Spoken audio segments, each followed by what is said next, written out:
Salvete, and welcome to Magister Peace Theater.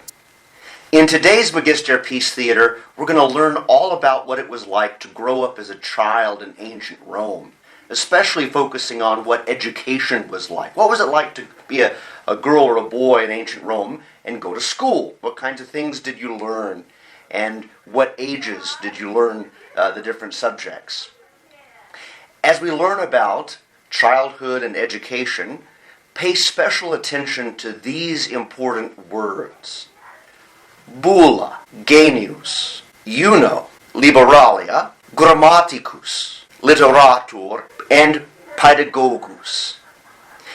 And also note the different stages of an ancient Roman boy or girl's education, starting with home education, elementary school, grammar school, and then finally the School of Rhetoric. Enjoy.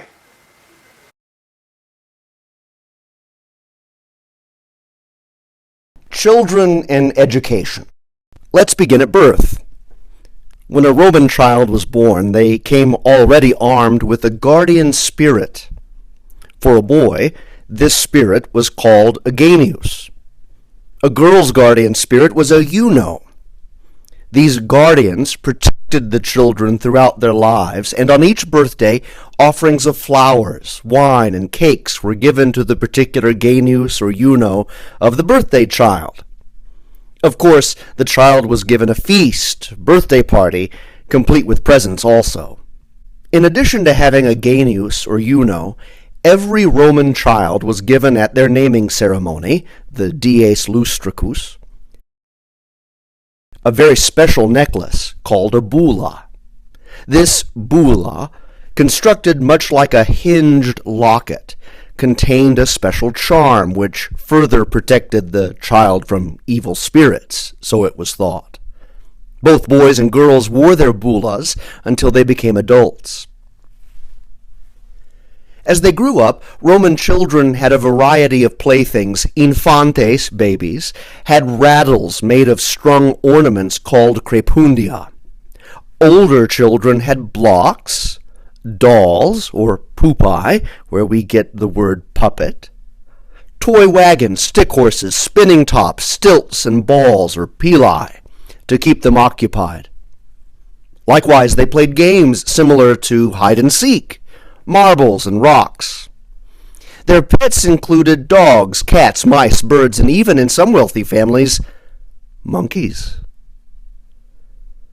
During these early childhood years, up until the age of 7, the primary teacher of children was their mother, who taught them how to speak the Latin language and to perform simple math operations. When children reached the age of 7, things changed. Girls continued to learn from their mothers, but rather than reading and writing, they learned how to spin and weave and to manage household activities. Boys, on the other hand, began learning from their fathers.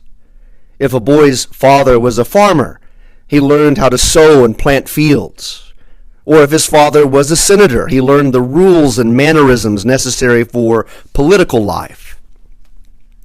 However, despite the practical lessons being offered by their parents, continued progress in reading, writing, and arithmetic was also expected of children. And for this reason, at the age of 7, boys, and some girls, began elementary school. In the elementary school, known as ludus literarum, students were taught the basics of the Latin language and mathematical calculations by a literator. In addition to language and math, students also learned the basic laws of ancient Rome. While most instruction was completed orally, when students needed to write, they used a tabula, or wax tablet, and stilus, a pointed stick. After completing the ludus literarum, students entered grammar school, where they were taught by a grammaticus. Here, they studied Homer, first in Greek and later in Latin translation, history, geography, mythology, geometry, and music. Upon completion of this level, some of the students continued into a school of rhetoric, where they learned philosophy, advanced composition, and the finer points of public speaking. Their teacher, the rhetor, often had them prepare speeches as they might have been given by famous Romans of the past. Such a rigorous course of study was considered imperative for those who wished to enter public life as adults. And while the education system of ancient Rome was in many ways similar to that in the modern world, there were differences. To begin with, there were rarely school buildings. A teacher could meet with his pupils in a private home or in an open courtyard near the business district. There were no school principals, librarians, or guidance counselors. The teacher was quite often a freedman who had been educated in Greece, and the cost of attending, from $3 to $18 a year, was paid by the father of each child. Another difference was that each child was usually accompanied to school by a paedagogus, an enslaved person who would carry the students' materials and monitor the students' progress during their classes before accompanying them to the student home in the afternoon. If a student behaved badly in school, the paedagogus had the authority to give out punishment. The teacher also had the right to strike an ill-behaved student. The end of childhood was marked differently for girls and boys. A girl was no longer considered a child when she married. For this reason, on the eve of her wedding, a girl would dedicate her bulla and her childhood toys to the family lares. A boy, however, dedicated his bulla to the lares on the feast of the Liberalia, held on March 17th, closest to his 16th birthday. In addition to putting aside his bulla, the boy also exchanged his toga praetexta for the adult toga virilis, before joining a procession of relatives and friends to the forum. For a young woman, a wedding feast was held. For a young man, there was a Liberalia feast. At this point, neither would be considered a child ever again. Genius versus Juno. Why did a boy enter into a Roman familia with a genius as his guardian spirit, and a girl was accompanied by a Juno? Well, the answer is relatively simple. The word genius is derived from the same word as gains. Because a boy was expected to carry on his family name, or gains, it was appropriate that he have a genius. Juno, however, was the goddess and protector of women. That's why Roman girls all entered life with a Juno as her guardian. The term pupus was used for any male child under 7 days of age. A female child of this age was called a pupa. Only after the dies lustricus were children called by their actual names. The term pupa lives on, however. In ancient Rome, pupa was not only used for a female infant, but also for the dolls with which children played when they were older. Some of these dolls were jointed so that they could be manipulated into different poses, thus leading to our modern term, puppet. Who in science class has not learned that the term pupa is the correct word for the cocoon stage of an insect's life? If you think about how a baby looks all bundled up in blankets, it's a very similar situation. And of course, many of you watching this film even now are pupils. Pupa. Pupa in die Saturni nata est. Pupa nata est ante diem quartum nonae mensis Augusti. Pater et mater sunt laeti. Post septem dies, mater et pater pupae nomen dant. Nomen pupae est Juvenila.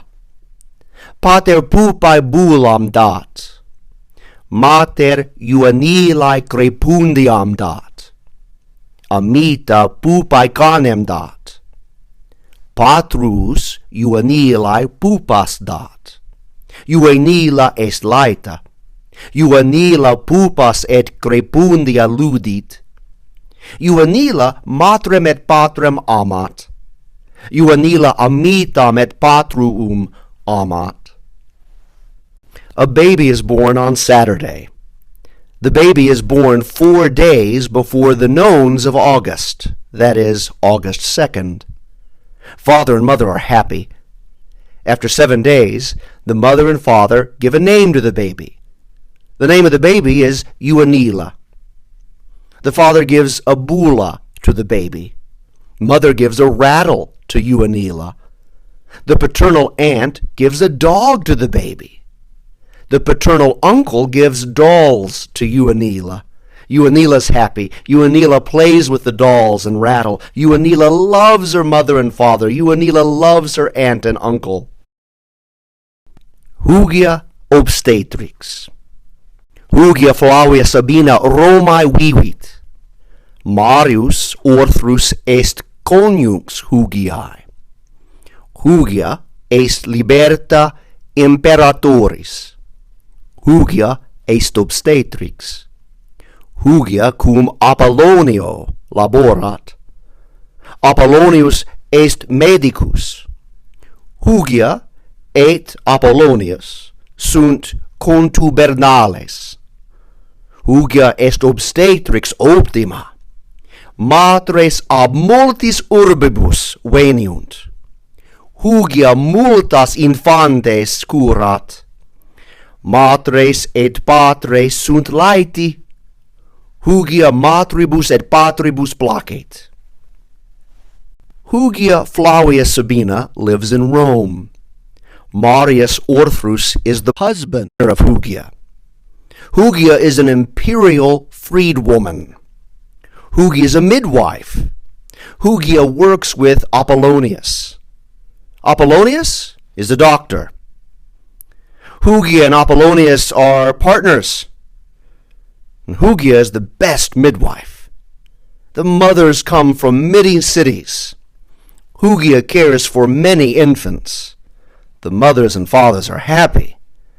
The mothers and fathers like Hugia. Liberia in vila. Liberia auxime est filia Lucii Liberii Hermis. Lucius est pater Liberiae. Lucius Liberiam amat. Liberia patrem Lucium amat. Lucius Liberiae pupam dat. Liberia pupam ludit. Lucius Liberiae rudem dat. Liberia rudem ludit. Lucius Liberiae canem nomine Argos dat. Liberia canem ludit. Liberia Argos amat. Lucius Liberiae panem dat. Liberia panem consumit. Lucius Liberiae malum dat. Liberia malum consumit. Lucius Liberiae piscem dat. Liberia cani piscem dat. Argos piscem consumit. Liberia auxime is the daughter of Lucius Liberius Hermes. Lucius is the father of Liberia. Lucius loves Liberia. Liberia loves her father Lucius. Lucius gives Liberia a doll. Liberia plays with the doll. Lucius gives a wooden sword to Liberia. Liberia plays with the wooden sword. Lucius gives Liberia a dog named Argos. Liberia plays with the dog. Liberia loves Argos. Lucius gives Liberia bread. Liberia eats the bread. Lucius gives an apple to Liberia. Liberia eats the apple. Lucius gives a fish to Liberia. Liberia gives the fish to the dog. Argos eats the fish. Aurelia in Felix. Olim in Roma antiqua erat puella, nomine Pompeia. Pompeia Romae habitabat. Pompeia pilam ludere amavit. Pompeia canem nomine lupa lucit. Pompeia lupam amavit. Lupa tamen erat rabiosa. Mater Pompeia exclamavit, tu ed canis ite extra casam, noli ludere in tablino. Pompeia et lupa exiunt, et in horto sedent. Pompeia prandium consupsit. Prandium Pompeiae erat panis. Lupa prandium consupsit. Prandium lupae erat mus mortuis. Fufae! Pater e casa exit, et ad forum Romanum ambulavit. Pompeia et lupa patrem secutae sunt. Eheu! Aurelia vicina erat extra casam. Lupa Aureliam petivit. Aurelia erat infelix. Once upon a time in ancient Rome there was a girl named Pompeia. Pompeia was living in Rome. Pompeia loved to play with a ball. Pompeia played with her dog named Lupa. Pompeia loved Lupa. Lupa, however, was fierce. The mother of Pompeia shouted, "You and the dog go outside the house. Don't play in the office." Pompeia and Lupa went out and sat in the garden. Pompeia ate lunch. Pompeia's lunch was bread. Lupa ate lunch. Lupa's lunch was a dead rat. Yuck! Father went out of the house and walked to the Roman Forum. Pompeia and Lupa followed father. Oh no! Aurelia, the neighbor, was outside her house. Lupa attacked Aurelia. Aurelia was unhappy. Lucia's teenage day. Lucia quinta est virgo. In anno domino el XXXIX vivit. Lucia ientaculum consumit. Ientaculum est panis cum vino. Mater filiabus artes muliebres docet. Lucia et quatuor sorores texere, nere, et suere discunt. Meridie, Lucia et sorores prandium consumunt. Prandium est mala et panis. Labore perfecto, sorores ante cenam ludos ludent. Lucia cenam consumit. Cena est puls et vinum. Cras Lucia opus iterum incipit. Lucia Quinta is a young woman. She lives in the year AD 89. Lucia eats breakfast. Breakfast is bread with wine. Her mother teaches her daughters the womanly tasks. Lucia and her 4 sisters learn to weave, to spin, and to sew. At noon, Lucia and her sisters eat lunch. Lunch is apples and bread. With work having been completed, the sisters play games before dinner. Lucia eats dinner. Dinner is porridge and wine. Tomorrow, Lucia begins the work again. Discipuli feci. Puer et puella ad scholam eunt. Paedagogus cum puero et puella ambulat. Schola est in cole palatino. Paedagogus extra schola manet. In schola magister dicit et dicit et dicit. Puer et puella sunt feci. Puella et puer magistrum non audiunt. Puer picturam aceli pingit. Puella titulum scribit. Labora aceli, quomodo ego laboravi, et proderi tibi. A boy and a girl go to school. The pedagogue who takes the children to school walks with the boy and the girl. The school is on Palatine Hill. The pedagogue waits outside the school. In the school, the teacher talks and talks and talks. The boy and girl are bored. The girl and boy do not listen to the teacher.